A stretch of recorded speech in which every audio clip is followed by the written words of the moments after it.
7h31, de volta no Folha no Ar, primeira edição, ao vivo aqui pela Folha FM e também pelo streaming aí no nosso Face.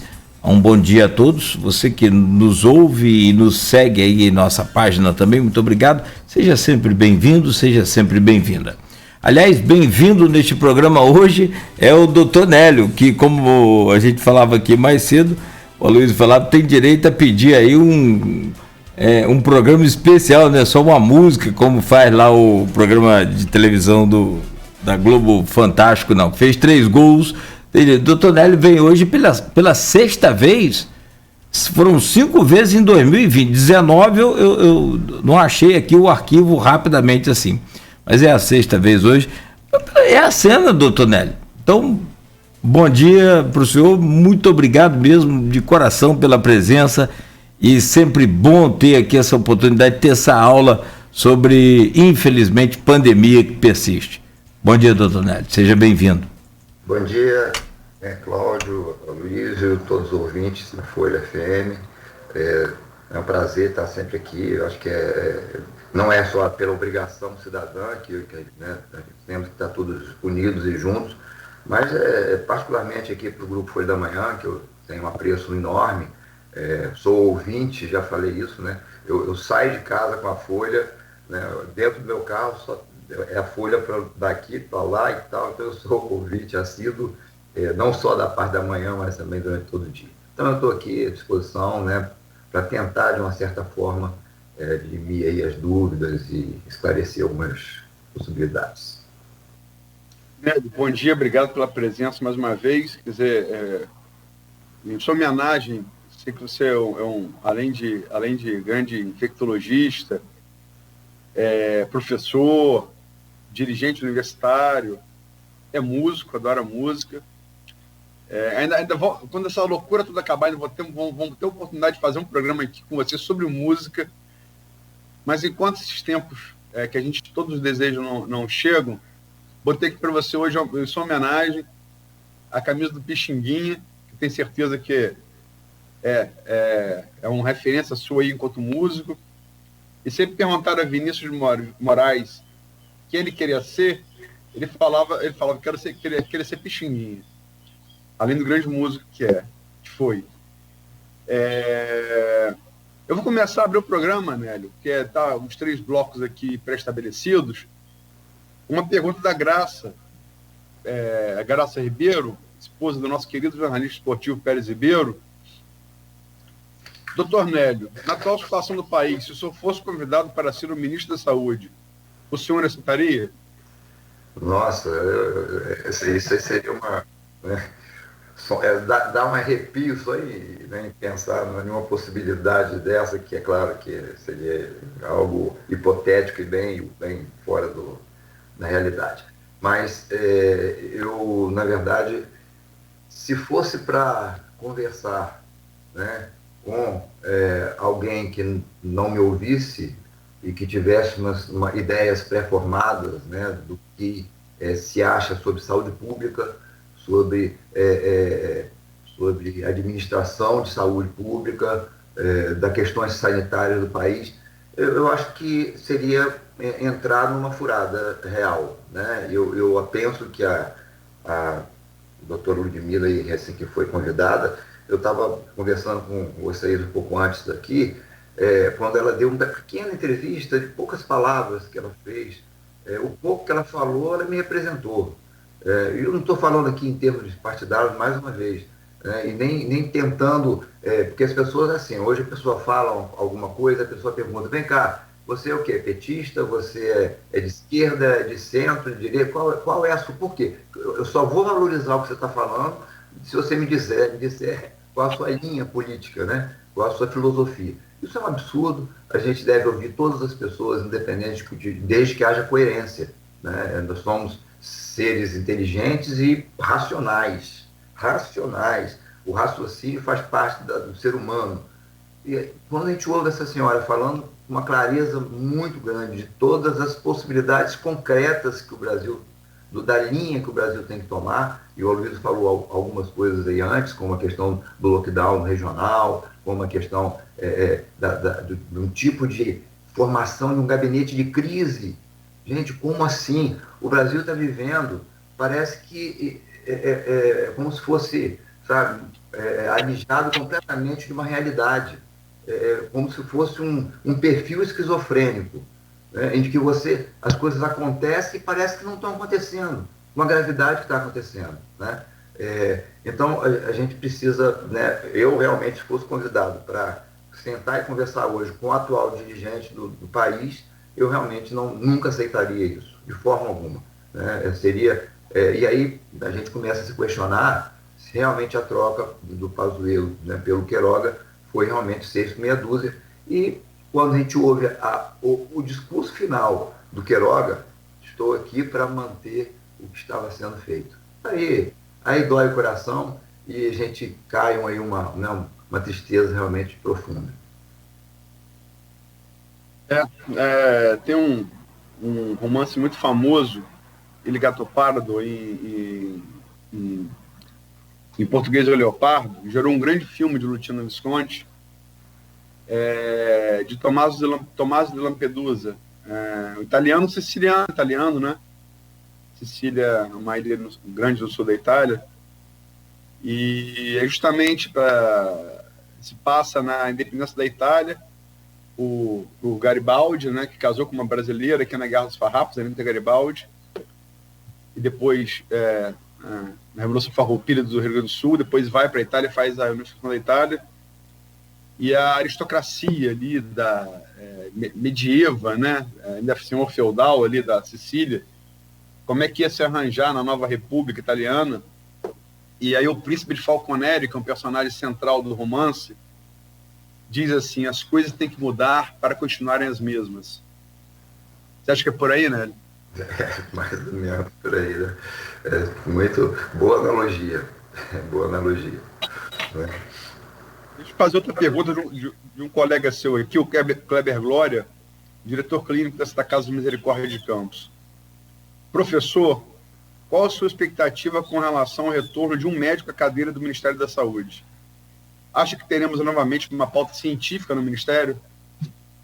Valeu, Kleber, grande colega, quem admiro pelo excelente trabalho que está fazendo na Santa Casa, né? É uma pessoa que eu realmente respeito muito. Ex-aluno, né? Com muito orgulho. Sim, Kleber, eu penso que essa perspectiva é positiva, né? Eu acredito, apesar de que a gente pode até considerar, se a gente considerar entre os melhores ministros da saúde do país, não foi médico, né? E independente das questões políticas também, né? Nós lembramos da excelente gestão do José Serra lá atrás, né? Que fez realmente um trabalho primoroso, principalmente em relação à AIDS e outras doenças. Né? Eu acredito que o momento político e de saúde que nós vivemos requer, sim, um nível de conhecimento, principalmente voltado à ciência.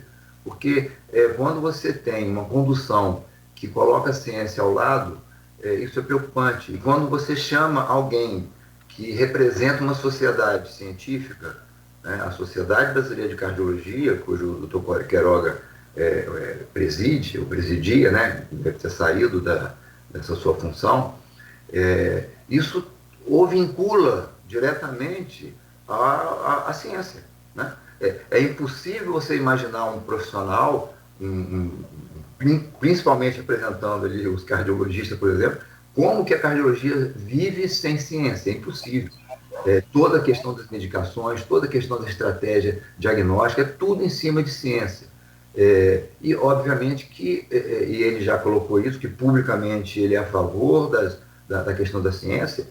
A gente fica com uma, vamos dizer assim, uma pequena esperança de que ele pode fazer alguma diferença, né, pelo fato de ele enxergar e perceber ciência. Eu falo isso de uma forma um pouco assim dura, porque a gente hoje percebe muitas pessoas, principalmente colegas, Kleber, você sabe disso, colegas que teoricamente ou que até então sempre foram considerados pessoas de nível excelência, vamos dizer assim, na sua profissão, mas que vêm defendendo, por exemplo, condutas e protocolos próprios, né, independente de evidência científica. Tipo assim, então são protocolos pessoais. Tipo assim, não, porque eu tenho a minha experiência, na minha experiência, as pessoas que tomam, por exemplo, ivermectina, né, vão ter uma resposta boa ou não vão pegar, né? Eu poderia falar assim, olha, na minha experiência, todo mundo que come, por exemplo, uma saladinha de chuchu todo dia, também vai ter uma boa evolução, né? Não vai pegar a doença. Então, por quê? Porque a gente sabe cientificamente qual é o percentual que isso rola.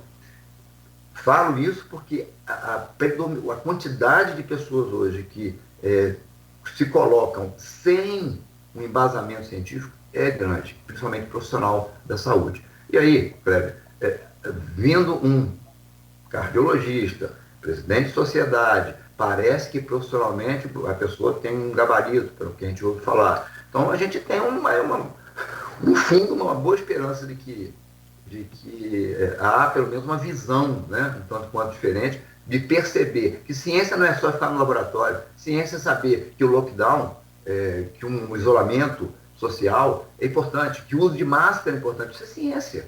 Isso é ciência. Né? Não é só a questão de medicamento propriamente dito. Então vamos aguardar. As palavras não são animadoras, né? O discurso não é animador.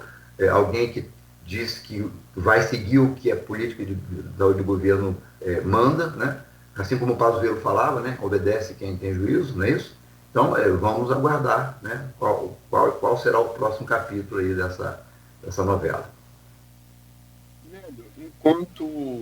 Enquanto médico, enquanto cidadão, enquanto homem, esposo, pai, o que você achou como médico primeiro, o que você achou do convite à Ludmilla, e como homem, cidadão, marido e pai, o que você achou do linchamento dessas milícias bolsonaristas que fizeram com ela, inclusive com tentativas físicas de invadir o hotel que ela estava em Brasília, né, para conversar com o nosso excelentíssimo presidente Jair Bolsonaro.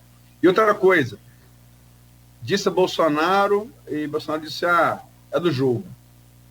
Faz parte. Faz parte, exatamente.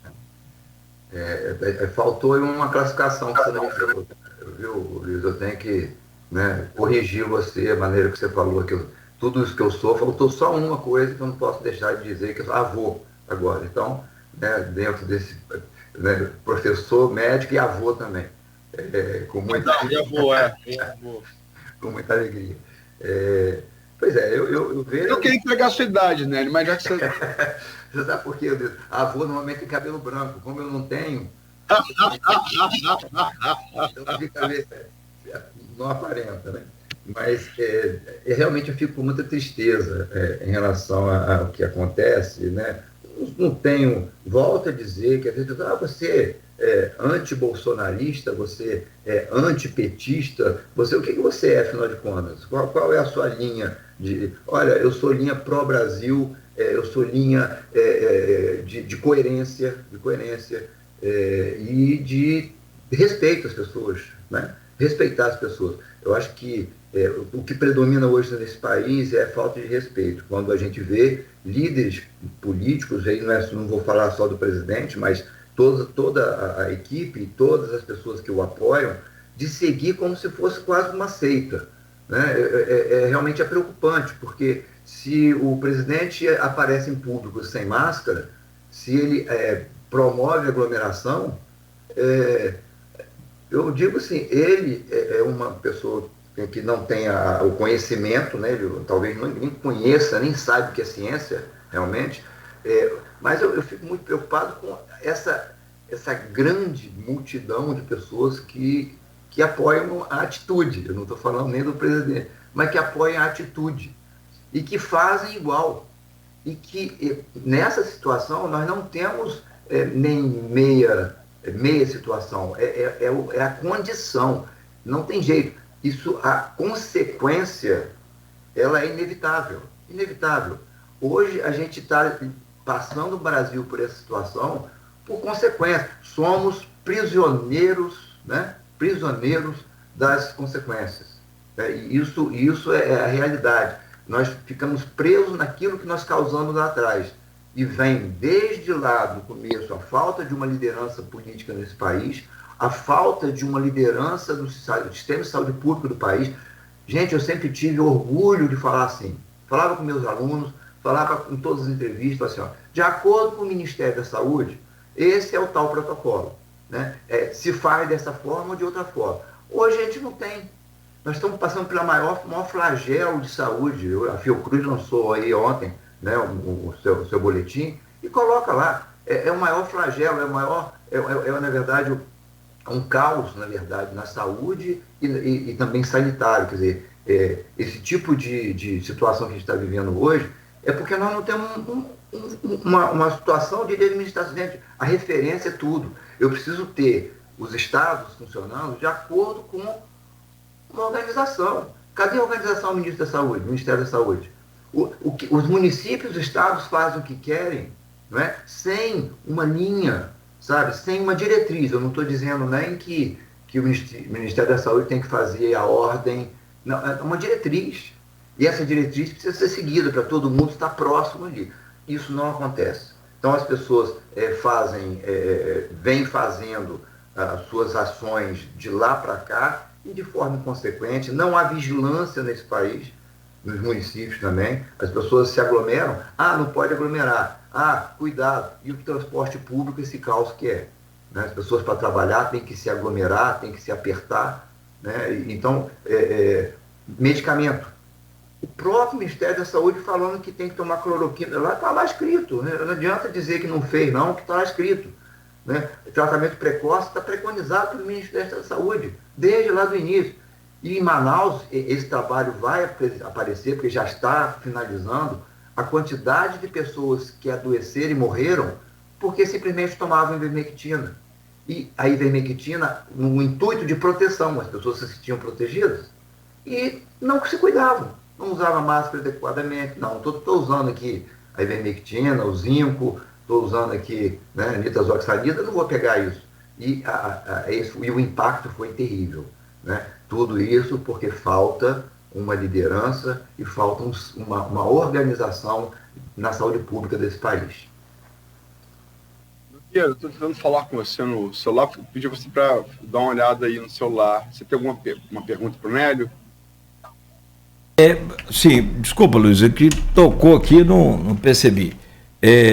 São 7h49, vamos até às 8h, a gente fecha esse bloco com o doutor Nélio, e tem aqui vou até perguntar a da Thaísa Ecardi, né? Está sempre ouvindo a gente, sempre participando. Eu acho que também vamos entrar nessa questão da vacina daqui a pouco, mas ela está falando sobre a filha dela que já tomou as 2 doses, né? É estudante da área de saúde, então tomou as 2 doses da vacina. E, né, que mesmo que ela pegue essa nova variante aí, pode ser branda, mas pode passar para a Thaísa, no caso, e ser fatal, porque não tomou a vacina, doutor Nélio? Essa questão da vacina, nós temos aí vários tipos de vacina, né, que estão sendo oferecidas. No Brasil são poucas variações, porque são poucas ofertas, principalmente porque não foi feita a contratação no tempo adequado. Então a gente tem hoje basicamente 2 plataformas, né, que se formam, que se fez a vacina. Uma é relacionada a um vetor viral, que é o da vacina da AstraZeneca, e outra que é de um vírus inativado, parecido com uma vacina da gripe, por exemplo. Né? As duas têm uma efetividade interessante, principalmente no sentido de evitar doenças graves. O fato de ter tomado a segunda dose, a gente tem que lembrar que nenhuma das 2 vacinas tem efeito 100%. Nenhuma tem. Aliás, nenhuma vacina que existe tem efeito 100%. Todas elas podem chegar a 90%, a 80%, e dependendo da idade e circunstâncias fisiológicas da pessoa, pode chegar a 50% mesmo. Se a gente for considerar, por exemplo, a vacina da gripe, ela tem em torno de 50%, 60% de efetividade. No jovem, 70%, 80%. No idoso, é menor ainda. Mas diminui a gravidade da doença. Né? Então, primeiro, se a pessoa está vacinada com as 2 doses, ela pode, assim, ainda assim adoecer. Ela pode, a gente tem conhecimento, são poucos ainda bem poucos, de pessoas que estão internadas, inclusive em CTI, e tomaram as 2 doses da vacina. Então, isso pode acontecer? Pode. Existe ainda muita coisa a se descobrir em relação a isso. As vacinas começaram realmente a serem utilizadas, foi de outubro, novembro para cá. A Sputnik, se não me engano, foi a primeira a ser aplicada ano passado. Então, a observação de uso de vacina ainda é recente, e o que se observa, sem dúvida nenhuma, que mexe profundamente com essa evolução grave. Não, a pessoa tem uma proteção realmente, mas não é 100%. Assim como também pode levar o indivíduo a adoecer não grave e transmitir, né? Então, vacina não é garantia de proteção 100%. As pessoas estão esquecendo disso. Toma vacina e acha que pode sair sem máscara, que pode se descuidar. Não pode. Os cuidados devem ser os mesmos. E aí vem a questão das variantes, talvez a gente converse um pouquinho mais à frente, que as variantes, elas trazem uma perspectiva de contaminação maior.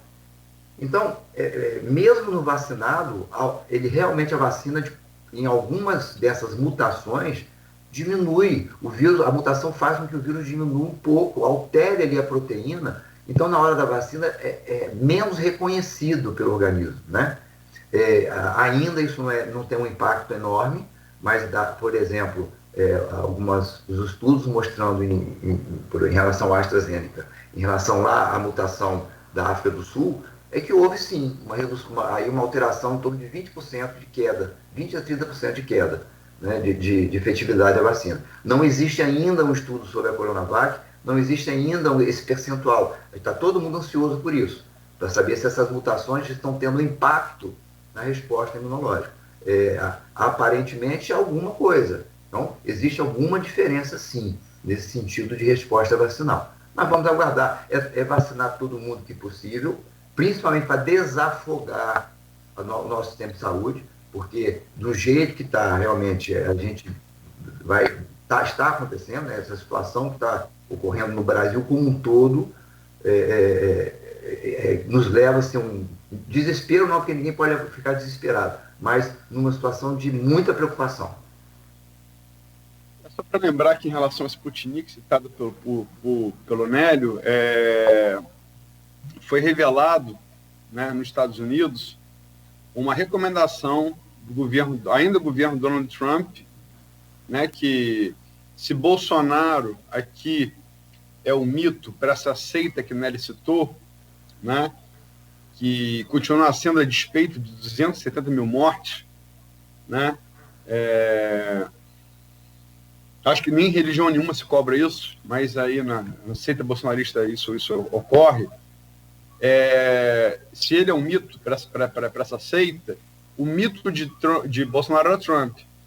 E foi divulgada uma recomendação do governo Trump para que o governo brasileiro não adquirisse Sputnik. Isso em dezembro do ano passado, quando o Trump já havia perdido a eleição, né, mas sabia que ia ter que sair da Casa Branca. E, ao que parece, foi seguida. Você está ciente disso, Nélio? Eu vi pela imprensa também, né? A gente não sabe exatamente o detalhe. Não, o documento é real, tá? É real, então. É lamentável que as questões políticas possam interferir, né?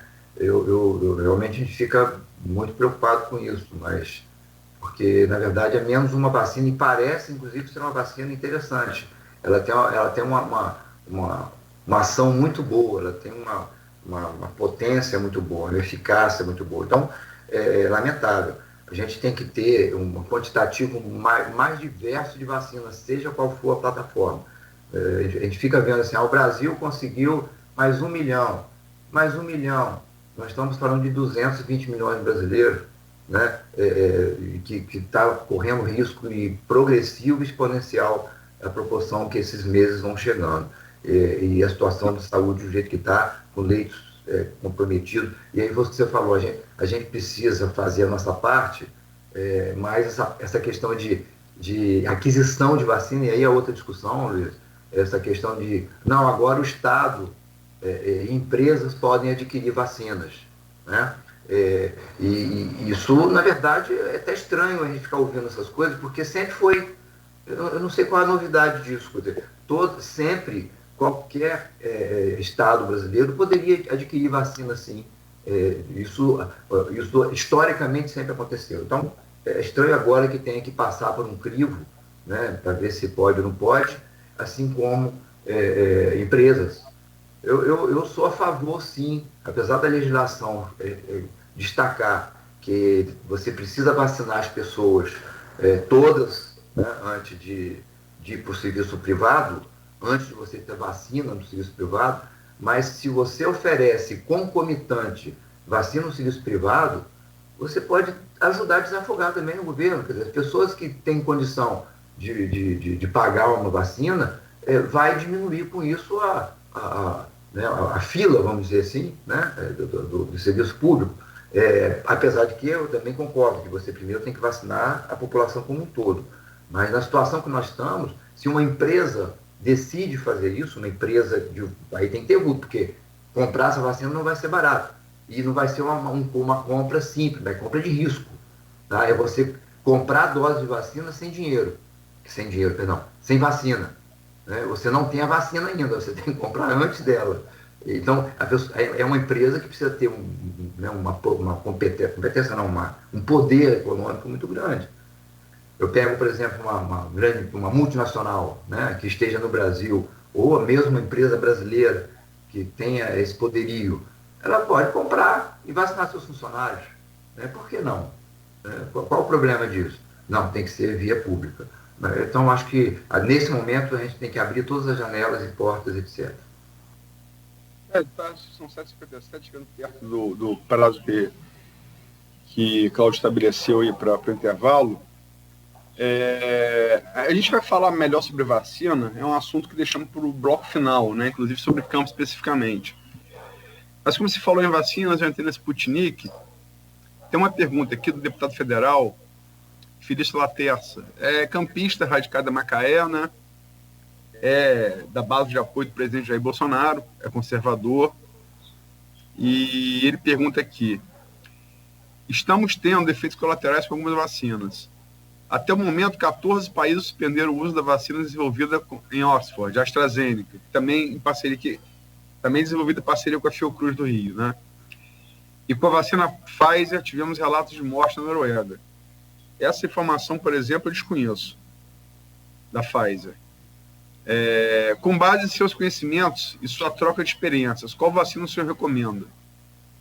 O senhor acha válido para a vacinação dos jovens por serem potenciais transmissores do vírus, como na Nova Zelândia, na Indonésia, por exemplo? Na Indonésia, é fato, eu vi, realmente eles estão optando por vacinar a população economicamente ativa de 18 a 59 anos para a economia reativar mais rápido, para depois vacinar os idosos. É um fato. Bem, a pergunta do Felício Laterça é essa. Como é que você responde? Sim, Felipe, bom dia. Na verdade, estratégias são variadas e, na verdade, o conhecimento em relação a essa doença sempre, tudo é novo, né?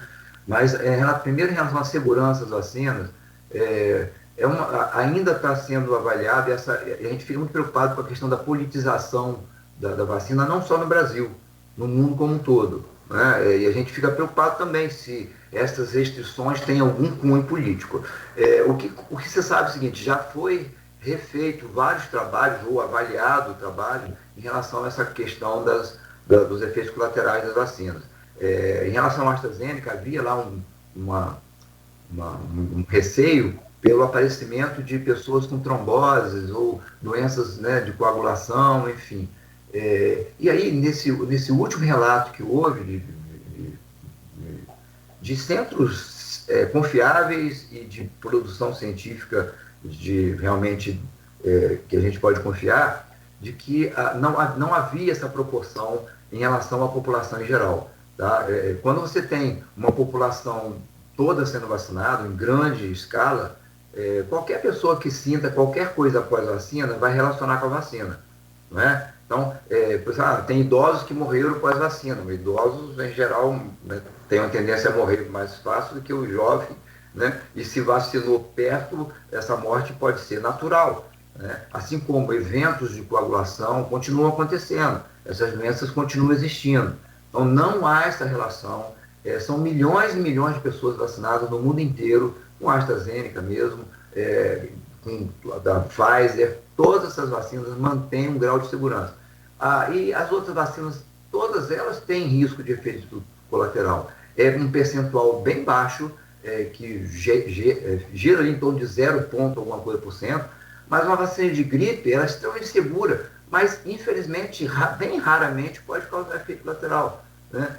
Assim como qualquer outra vacina. Então, a gente tem que tomar muito cuidado nessa hora para não trazer informações que venham diminuir a ida das pessoas à vacina, porque vocês sabem que mesmo esse pequeno grupo discreto que o brasileiro está sendo vacinado, que está chegando perto de 5% aí, né? Eu acredito que é isso. Muitos foram oferecidos, as pessoas não foram vacinar. Simplesmente porque tem na concepção de que a vacina vai fazer mal, ou que a vacina vai transformar a pessoa em jacaré, alguma coisa do tipo, né? Quer dizer, são coisas completamente fora de... Então, falta, sabe o quê? Conhecimento de ciência. Milito com vacinas há muitos anos, desde que eu me formei, e eu sei da segurança, e todas as vacinas, você perguntar qual que eu prefiro? Todas elas, eu prefiro todas elas. Aqui tiver aquela que eu dou o braço. Eu tomei a Coronavac, né? Fico muito feliz de ter tomado a Coronavac. A gente não sabe ainda, mais lá na frente, como é que vai ser isso. Quanto tempo vai fazer essa imunização? Ninguém sabe ainda, né? Então, eu não tenho a preferência, qualquer das vacinas podem ser usadas, e com segurança. Idoso ou jovem, todas as pessoas têm que vacinar. Só para lembrar, Nélio, os estudos preliminares não são conclusivos por óbvio, mas apontam que o percentual de trombose dos vacinados com a AstraZeneca é inferior ao percentual de trombose dos países em que isso aconteceu. Exatamente. Quer dizer, se você tomar AstraZeneca e for atropelado, não é a AstraZeneca que fez você ser atropelado. É por aí. As pessoas são atropeladas, né? Por aí, exatamente. Infelizmente. Perfeito. Exato. Bom, são 8h03, Aloysio e doutor Né. Esse bloco é aquela história, você tem uma série de outros assuntos, né, que estão relacionados a esse bloco justamente. Teve aquela questão aquela briga para poder não legalizar a vacinação, não obrigar o povo a se vacinar. Enfim, uma série de dilemas aí que foram criados e hoje a gente está nessa situação aí. O Brasil está vacinando. Só antes do intervalo, não, a Patrícia claro. Matias coloca aqui, endossando o que o Nélio falou em relação às vacinas de modo geral, toda vacina testada, acho que depende do organismo da pessoa. Meu filho teve reação com a DTP. Não dá para atribuir mortes e sequelas da minoria. É isso aí. Até mesmo a eficácia, Luiz, porque em algumas pessoas a eficácia vai ser excepcional. Tem pessoas que tomam vacina e mesmo assim adoece. Então, isso é muito variável. A gente tem que olhar a estatística. Na visão geral, oferece uma proteção muito interessante, muito importante, capaz, e nós vamos ver, recentemente, existe uma cidade brasileira que vacinou, no interior de São Paulo, né, vacinou toda a população. Né? A gente vai ter uma expressão muito clara do que vai acontecer. Israel, por exemplo, fez lá uma vacinação né, de forma assim, bem, né, eu acho bem ampla, está chegando a 60% da população, e vai mostrar ali, sim, qual foi o resultado. Então, é só olhar, gente, ciência é isso, você olha a evidência científica e seguir, não tem que ficar com medo, não. O medo nós temos que ter da Covid, né? Da vacina. Tem um outro dado aqui, você falou sobre estatística, nós vamos ao intervalo, mas só para fechar, está no portal do site G1, 51% dos idosos de São Paulo entre 89 e 85 anos diminuiu o número de mortes nessa faixa etária em torno de 51%. Né?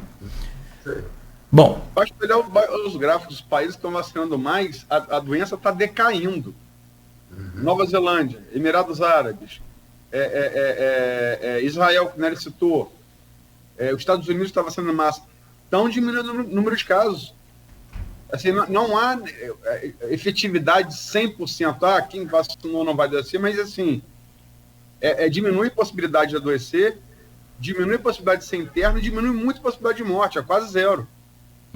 É isso que interessa. Luiz, só para confirmar, a América do Norte, depois da entrada do Biden, houve uma mudança. Né? Quer dizer, uso de máscara, só por uso de máscara. Exatamente, pela postura, pelo comportamento. A vacinação ainda não está em alto nível, mas só o comportamento já reduziu. Então, enfim. A cidade que o senhor citou é Serrana, interior de São Paulo. Sabe qual é o problema, Nélio? Eu acho que para determinada parcela, esses 6% da população, eu acho que o problema é a vacina, está errada. Tinha que vacinar contra a fitosa antes. Mas enfim, vamos lá. Bom, a fitose também são em 2 etapas, né? Uma em março e a outra em setembro. Bom, tá na época, né? Podia adiantar, né? Tá na época.